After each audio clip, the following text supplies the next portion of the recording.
Olá! Na nossa aula de ciências de hoje, nós vamos rever de uma maneira bem tranquila. Vamos revisar, vamos trabalhar a nossa memória em cima de tudo aquilo que a gente aprendeu. Bora lá? Nós vamos começar com a classificação dos seres vivos. Eles foram classificados em 3 domínios. Agrupa esses 3 domínios organismos procariontes, nos domínios arcaia e bactéria, e os eucariontes, que é o domínio eucária. Tradicionalmente, utilizamos a classificação dos seres vivos em 5 reinos: reino Monera, reino Protista, reino Fungi, Plantae e Animalia. Os domínios são uma categoria superior, estão acima dos reinos e dividem os seres vivos em 3 grupos diferentes. 2 grupos são procariontes e um grupo é eucarionte. E o eucarionte engloba um monte de seres. De acordo com essa classificação, existem 3 domínios e os domínios eles se organizam de maneira bem direcionada. Então, nós vamos ter as bactérias organizadas em um grupo. O eucarionte que vai dominar, ser o dominador em cima disso tudo. Nós temos plantas, fungos, seres humanos. Todo o reino animal está englobado aí. E aí? Nossa, quanto ser em um único domínio, não é mesmo? E nós temos o arcária. Lembra que eu falei que é um domínio onde existe uma extremidade. Os seres que estão inseridos neste grupo, eles são extremistas. Eles suportam grandes temperaturas ou baixíssimas. Eles conseguem sobreviver neste meio. E aí? O que mais a gente vai aprender e memorizar para poder fazer nossas atividades de revisão? Vamos falar um pouquinho sobre os fungos. Como são lindos! Os fungos são representados pelos mofos, bolores, leveduras, orelhas de pau, cogumelos em geral. Olha para vocês verem como eles são coloridos, trazem essa cor, não é mesmo? São organismos eucarióticos e heterotróficos por absorção. Se alimentam por meio de absorção de substâncias orgânicas disponíveis no meio em que estão inseridos. Além disso, pode ser aeróbios ou anaeróbios, facultativos. Eles podem ser unicelulares, que são as leveduras, ou multicelulares, que são os fungos filamentosos. Estes seres são formados por filamentos denominados de hifas, que podem possuir um ou mais núcleos. O conjunto de hifas é denominado micélio. Lembram?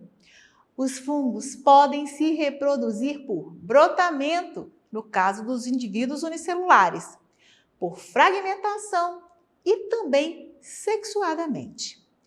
Os fungos possuem um papel ecológico muito importante, que também é desempenhado por algumas bactérias e decomposição. A espécie que se nutre de restos de outros seres vivos recebe o nome de espécie sapróbia. Ou seja, ele consegue se alimentar de outros indivíduos para se manter vivo. Economicamente, os fungos são usados para as mais variadas funções. As leveduras, por exemplo, são utilizadas na fabricação de pães, vinhos e cerveja em fase de captação de fermentação. Existem também fungos que são domésticos, como é o caso do champignon, que muita gente usa em algumas composições de alimentos. Alguns fungos são usados ainda na fabricação de antibióticos, como é o caso do penicillium, que é usado na produção da penicilina, que é um antibiótico amplamente utilizado para tratar estafilococos e estreptococos. Os estreptococos são uma infecção bacteriana. Alguns fungos são parasitas e podem causar doenças que genericamente são chamadas de micoses, né? Aquelas manchas que aparecem na nossa pele aí e que tem que ter cuidado, muito cuidado. A partir da higiene a gente consegue eliminar isso. Entre as principais doenças está a micose, podemos evitar, né? Tendo uma boa higiene. A pitiríase é também umas manchas que aparecem, tá? Pé de atleta e a candidíase, que são doenças que são também relacionadas à higiene pessoal. Hora de pensar um pouquinho o quanto a higiene também é importante. Lembrando que os fungos, eles têm as mais variadas funções. E eles parecem bonitos, mas tem fungos que são extremamente tóxicos e, se ingeridos, podem levar até à morte. É necessário ter cuidado. Não pode sair por aí pegando coisas, né, na natureza e achando que pode se alimentar com ela. Bom, e aí? Nós vamos falar então dos animais invertebrados. Os animais invertebrados são aqueles animais que não possuem coluna vertebral nem crânio. Como assim? Então, como que ele se mantém? Lembra que a gente falou disso? Quais são as características que determinam que estes animais sejam invertebrados? Eles são a maioria, é o grande grupo que é apresentado no meio. Em todas as partes do planeta, a gente vai encontrar animais invertebrados. Eles apresentam muitas diferenças entre eles, porém algumas características são em comum. Você consegue observar em todos. São características comuns a todos eles. O quê? Primeiro, a ausência de coluna vertebral e crânio. Nenhum deles vai ter. A célula sempre vai ser eucariótica, ou seja, são células que possuem núcleo delimitado por uma membrana nuclear. A nutrição destes seres é heterotrófica, ou seja, todos necessitam se alimentar de outros seres. Eles não conseguem produzir seu próprio alimento. Eles não são capazes simplesmente de sobreviver se não tiver o outro animal, o outro ser para que ele se alimente dele. Eles são pluricelulares, ou seja, todos os invertebrados são formados por mais de uma célula. Vale ainda destacar que a maioria possui tecidos e órgãos, porém, essa característica está ausente nos poríferos. E os grupos? Como que eles foram agrupados? São aproximadamente 33 filos diferentes. Entretanto, na maioria dos livros didáticos, a gente vai observar a referência de apenas 8 deles. Os 8 filos de invertebrados mais estudados são os poríferos. Lembra dos poríferos? Que são conhecidos também como esponja e se destacam por possuir um corpo rico em poros. São animais sésseis. O que é mesmo séssil? Fica paradinho no lugar dele lá dentro da água. Os quinidários são um grupo de animais que vivem no ambiente aquático. O corpo dessa espécie apresenta simetria radial.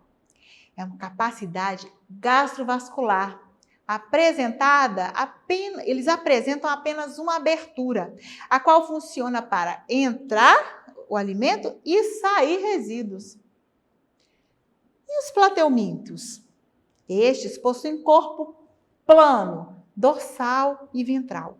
Eles são achatados, sendo conhecidos devido a essa característica como vermes achatados. Eles são encontrados em diferentes habitats, existindo espécies de vida livre, também espécies que são parasitas. E os nematóides?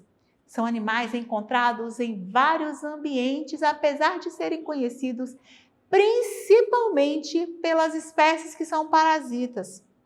Estes animais apresentam um corpo fusiforme. Nós temos ainda os moluscos. Os moluscos são animais de corpo mole. E é o segundo maior grupo de animal em número de espécies descritas. Alguns representantes possuem concha rica em carbonato de cálcio, que reveste e protege o corpo destes seres. A maioria dos representantes é marinha. Nossa, que interessante, né? Mas nós temos também os anelídeos. O nome já sugere que apresentam um corpo dividido em anéis. Eles ocupam diferentes habitats, sendo encontrados indivíduos em ambientes de água doce e de água salgada. O solo geralmente é bem umedecido. E os artrópodes, nós vimos que são o maior grupo deste domínio. Eles representam o grupo como diversidade de espécies mais conhecidas. A presença de um exoesqueleto e de apêndices articulares é característica marcante desses animais. O exoesqueleto é rico em quitina e ajuda na proteção do animal. Por ser rígido, impede o crescimento, fazendo com que o animal troque regularmente esse exoesqueleto, ou seja, o esqueleto externo. Lembra que a gente falou da equidise? Nós temos os equinodermos. Os equinodermos são animais marinhos que apresentam um exoesqueleto formado por placas calcárias rígidas. Eles possuem um sistema formado por uma rede de canais hidráulicos que se ramificam, formando os chamados pés amplacrais. São esses pés que garantem a movimentação do animal, fazendo com que ele consiga sair de um lugar para o outro de maneira lenta, mas que facilita a sua movimentação. Nossa, quantos animais nós aprendemos, de quantos eles nós sabemos hoje, só de olhar que pertencem a determinado grupo. E aí? Agora a gente vai falar um pouquinho da condição da água potável. Como que é essa água que a gente faz uso dela? Por que ela é considerada potável? Então, a água potável é toda a água própria para o nosso consumo. Mas para ser boa para o nosso consumo, ela não pode, ela é incolor, ela não vai ter cor, ela tem que ser inodora, ela não tem cheiro, ela tem que ser insípida, ou seja, não pode ter sabor. E é insossa, não pode ter sal. Ela é essencial para a nossa sobrevivência. Ela deve ainda ter certa quantidade de sais minerais dissolvidos que são importantes para a saúde. Lembra que nós falamos do sal, do cloreto de sódio, que é bom para a gente não ter um problema da tireoide? Pois é. Bom, e aí? Além disso, deve estar livre de materiais tóxicos e micro-organismos, como bactérias, protozoários, não podem estar presentes. A água cobre 70% da superfície da Terra. Apesar da abundância, a água limpa está cada vez mais cara e rara. A água doce, apropriada para o consumo humano, corresponde a apenas 2,5% do total. Menos de 0,5% está em depósitos acessíveis ao homem. Encontrar, coletar, tratar e distribuir a água é um processo bastante complexo. Nesse processo, a água chega até os tanques e então começa a ser limpa e tratada, seguindo os seguintes passos. Primeiro, ela é floculada, depois decantada, filtrada, desinfectada, fluoretada. Então, só aí ela é levada às nossas casas. A higiene pessoal e coletiva está ligada à condição da qualidade de água que vocês recebem em sua casa. Pois se essa água foi captada, tratada de forma adequada, até chegar em nossas casas, isto faz com que diminua em muito a probabilidade de doenças vindas de uma água que não recebeu um tratamento adequado e, portanto, ainda apresenta contaminação. A oferta de água potável E o saneamento básico necessário para que ela, seja propícia ao nosso uso são imprescindíveis para a saúde da população.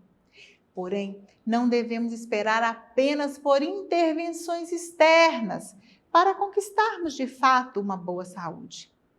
São considerados hábitos saudáveis e básicos: lavar as mãos, escovar os dentes, usar o vaso sanitário para eliminar nossas excretas, limpar e manter limpo o ambiente onde vivemos, tomar banho diariamente, limpar e manter limpo o nosso ambiente, manter a nossa casa limpa, os espaços que nós estamos conferidos neles. E aí? O que é mesmo saneamento básico, então? É um conjunto de medidas que visa preservar ou modificar as condições do meio ambiente com a finalidade de prevenir doenças e promover a saúde, melhorar a qualidade de vida da população. É a produtividade do indivíduo e a facilitar a atividade econômica. Vamos pensar nisso tudo. Manter o espaço limpo, com coleta de lixo seletiva, a água sendo tratada, os espaços, não jogar lixo, dejetos nos nossos rios. Qual que é a importância do saneamento básico, então? E aí? Ter saneamento básico é um fator essencial para um país, para que ele seja chamado de país desenvolvido. Os serviços de água tratada, coleta e tratamento dos esgotos levam a maioria da qualidade de vida das pessoas, sobretudo na saúde infantil, com redução da mortalidade infantil. Nas maiorias na educação, quando você consegue melhorar a educação do povo, na expansão do turismo, na valorização dos imóveis, na renda do trabalhador, na despoluição dos rios e prevenção dos recursos hídricos. E aí? Para acessar nossas atividades na plataforma SMED-GV, você vai apontar a câmera do seu celular para a imagem que aparece no canto da tela. Vai acessar nossas redes sociais e se inscrever em nossos canais do YouTube SMED-GV. Até a próxima!